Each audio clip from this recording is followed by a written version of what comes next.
안녕하세요. 부동산을 보는 눈 리얼아이 박감사입니다. 이제 매물 나올 거 다 나왔다 하면서 이제 폭등 열차 시작됐다고 뭐 이런 얘기들 많이 하고 있어요. 5월 말 잔금 매물은 사실상 끝이 났고 이제 다주택자 매물을 기다리는 어리석은 짓을 하지 말라고 기사가 나오죠. 다주택자 매물이 안 나오는 이유에 대해서 세 가지로 나누어 설명을 했습니다. 첫 번째 이유가 지금 집 팔면 자산이 대폭 줄기 때문에 굳이 집을 팔 이유가 없기 때문에 계속 가지고 간다고 합니다. 그러면서 예를 들었어요. 반포자에 28억을 소유하고 거주 중이면서 공덕의 아파트 14억짜리 가지고 있으면 이 사람의 자산은 약 42억이 됩니다. 근데 6월 이후에 이걸 팔면 양도세가 더 늘어나고 전세 보증금 돌려주고 나면 5억 정도 남게 돼서 매가 이익을 더해서 33억 수준으로 자산이 줄어든다고 계산을 했어요. 이렇게 생각을 하기 때문에 자산 가치가 하락세로 접어든다고 하면 의사결정이 달라질 수 있겠지만 현재는 그렇게 안 보고 있기 때문에 굳이 집을 팔 이유가 없다고 합니다. 42억 자산가가 14억 중에서 빌린 돈이랑 세금 내고 나면 남는 돈이 그거밖에 없고 그렇게 됐을 때 자산이 쪼그라드는 것 같은 느낌이 들기 때문에 굳이 안 판다고 이야기를 하는 거죠. 이 얘기의 전제는 계속 집값이 오를 거고 세금은 완화해 줄 거다라는 기대감이 전제가 된 거죠. 그렇게 될 경우에는 굳이 집을 팔 이유가 없으니까 지금 안 팔고 있다고 합니다. 두 번째 이유로 꼽은 거, 내 아이가 내 집을 갖기 어려운 시대가 됐기 때문에 계속 버티다가 증여할 거라서 안 내놓는다고 합니다. 주택 가격이 급등하고 대출 규제가 심해지면서 자녀가 주택 마련하기 어려워진 게 현실이기 때문에 자녀가 성년이 될 때까지 보유세 부담을 견뎌내다가 양도세와 비슷한 비용으로 자녀한테 물려줄 거기 때문에 더 이상 매물을 안 내놓는다라는 논리예요. 예전에 여유가 있는 경우에 장성한 자녀가 결혼을 할 때 내 집 마련을 도와주고 했었죠. 근데 이제 20, 30년 전에 미리 마련해 준다고 하는 거죠. 계속 오를 거다라는 전제가 아니면 이런 짓을 할 수가 없습니다. 마지막으로 현금을 들고 있기 무서운 시대이기 때문에 팔고 딱히 살 것도 없고 해서 그냥 가지고 있겠다 이렇게 얘기를 합니다. 현 정부 취임 이후에 서울의 아파트 값이 40% 가까이 올랐고 현금 10억 갖고 있는 것보다 10억짜리 집을 가지고 있었으면 14억이 되는 평가 이익을 보게 되기 때문에 돈 갖고 있는 것보다 이게 훨씬 낫다라고 이야기를 하는 거죠. 현금은 현금이고 평가 이익은 평가 이익입니다. 이걸 내가 정말 14억에 팔 수 있는지 여부는 생각을 못 하는 거죠. 지금 거래가 끊겼고 그 가격에 내놔도 사주는 사람이 지금 하나도 없는데 그 오른 가격에 만족하고 앞으로 더 오를 거기 때문에 매물을 안 내놓는다고 하는 거죠.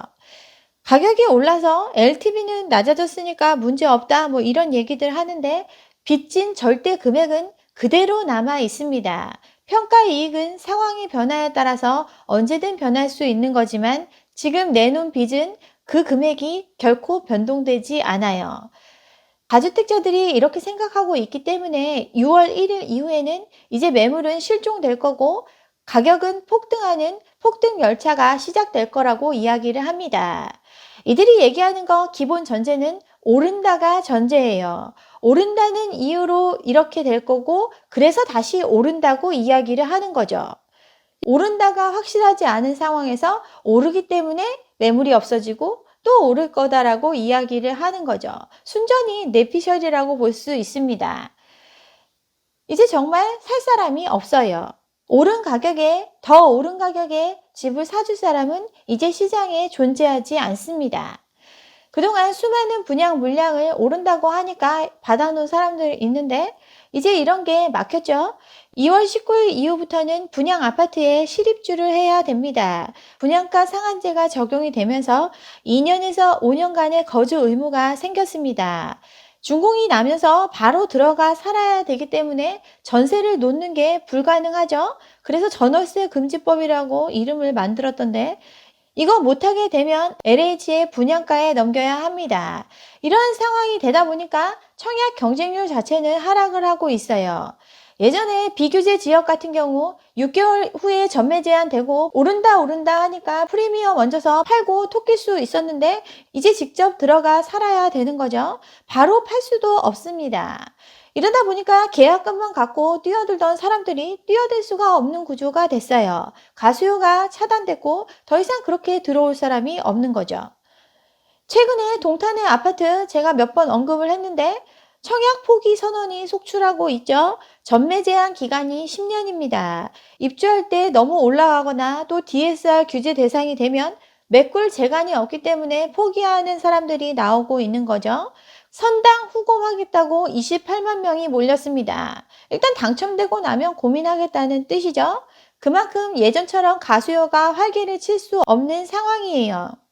지금 6월 1일 이후로 뭔가 세상이 크게 바뀔 것처럼 얘기하는데 바뀌죠? 양도세가 강화가 됩니다. 다주택자에 대한 양도세 강화가 이제 시행이 됩니다. 1년 미만 보유하게 되면 미등기 전매에 준하는 70%의 양도세가 부과되어 2년 미만의 경우는 60%로 올라갑니다. 단기 보유하다가 양도하면 다 세금으로 내놔야 되는 거죠. 또 조정 대상 지역 내의 다주택자의 경우에는 양도세율도 10% 이상 올라가죠. 2주택은 20%, 3주택은 30% 추가 부과가 됩니다. 6월 1일 전에 팔면 양도세 좀 덜 내는 건데 이제 양도세로 대부분의 양도 차익을 환수당하는 상황이 됐습니다. 6월 1일 이후에 또 주택을 사서 양도 차익을 누리려면 취득세 훨씬 더 많이 내고 보유세 중과 맞고 나중에 양도세 내도 남을 만큼 집값이 올라야 이익을 볼 수 있어요. 이러다 보니까 다주택자들 지금 주택수를 못 늘리고 있는 거죠. 지금보다 수억이 더 오른다는 확신이 있어야 되고 그리고 그때까지 버틸 자금도 있어야 합니다. 이러니까 다주택자들 거래에 더 들어오지 못하고 있습니다. 여기에 갈아타기나 갭투자 시장에 들어오기 힘듭니다. 1주택자 갈아타기 답이 안 나오죠.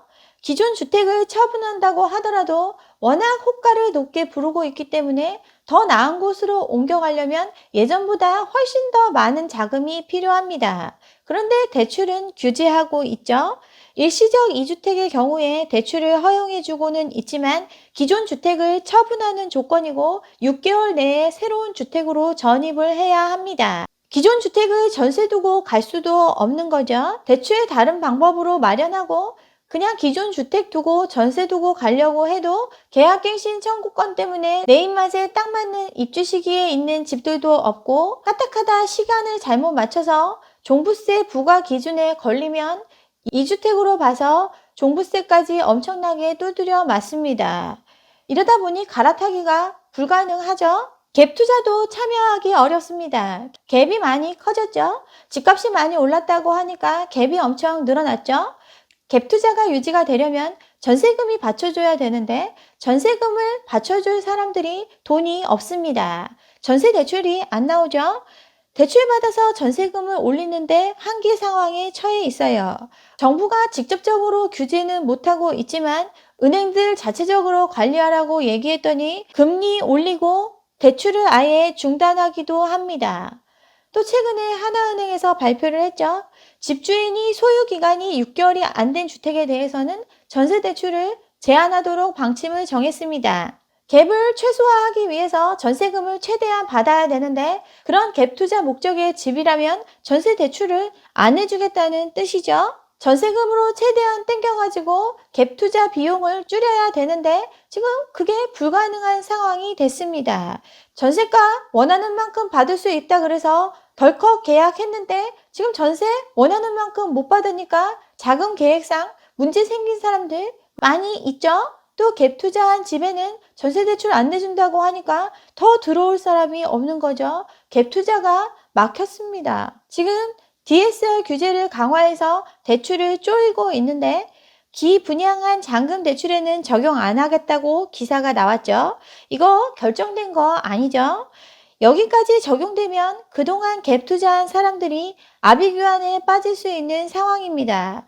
대부분 자기가 들어갈 목적으로 분양받은 게 아니죠. 비규제 지역 풍선효과 운운하면서 지금 여기저기 젊은 사람들 영끌 갭 투자 뭐 이런 것들 했는데 여기 잔금 대출 안 나오면 이 사람들 난리 나는 거죠. 계약금만 내고 중도금도 대출로 하고 나머지 연체해 가면서 갖고 있는 건데 여기에 잔금 대출까지 안 나오면 말 그대로 대출 거지 되는 거죠. 이런 상황인데 이제 매물이 사라지고 폭등 열차가 시작됐다고 했는데 그렇게 올라간 가격에 사줄 사람은 더 없습니다. 내 집을 더 비싸게 사줄 사람 제가 예전에 영상에서 말씀드렸죠. 부자 안 삽니다. 그리고 집 있는 사람 갈아타기 못하고 있고 지금 영끌에서 들어온 사람들은 안 사죠. 산지 얼마나 됐다고 영끌에서 한 채도 간신히 샀는데 또 사지 않습니다. 결국 집이 없는 사람들이 사줘야 되는데 집 없는 사람들 다주택자의 집을 비싸게 사주지 않아요. 나이가 어느 정도 있는 사람 4050의 경우에 집을 여지껏 한 번도 소유하지 않았다면 가점도 되고 전세금으로 돈도 있는 사람입니다. 이런 사람들 시세보다 훨씬 싸다는 청약을 대기하고 있어요. 또 집을 샀다가 파신 분들 유주택에서 무주택이 됐지만 최근 수년간 상승했기 때문에 자기가 산 것보다 비싼 값에 현금화했죠. 현금을 보유하고 시장을 관망하고 있습니다. 현금 부자 줍줍도 가능하게 됐으니까 이제 관망하면서 괜찮은 거 있으면 청약하고 아니면 그냥 보고 있습니다. 2030 돈 있으면 영끌에서 웬만큼 들어갔고 3기 신도시 특별공급 신혼부부 뭐 이런 거 청약 대기하고 있죠. 돈이 없으면 영끌도 불가한 상황이고 그냥 포기하고 또 지켜보고 있어요. 무주택 실수요자가 집을 사줘야 되는데 지금 이러한 상황이기 때문에 더 버틴다고 사주는 게 아니에요. 기준금리가 1년째 동결되고 있습니다. 긴축 시기를 놓쳤죠. 미중 무역전쟁 또 팬데믹 상황 이런 것 때문에 금리 올려야 될 때 못 올리고 계속 초저금리를 유지하고 있습니다. 기준금리 올리지도 않았는데 그런데 금리는 스물스물 올라가고 있어요. B2 전성시대가 저물어가고 있죠. 영끌로 집 산 사람들이 긴장해야 될 상황이 성큼 눈앞에 왔습니다.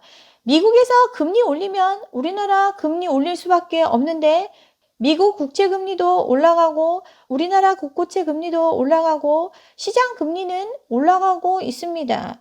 여기에 기준금리까지 올라가면 금리 상승은 엄청난 부담으로 작용하게 됩니다.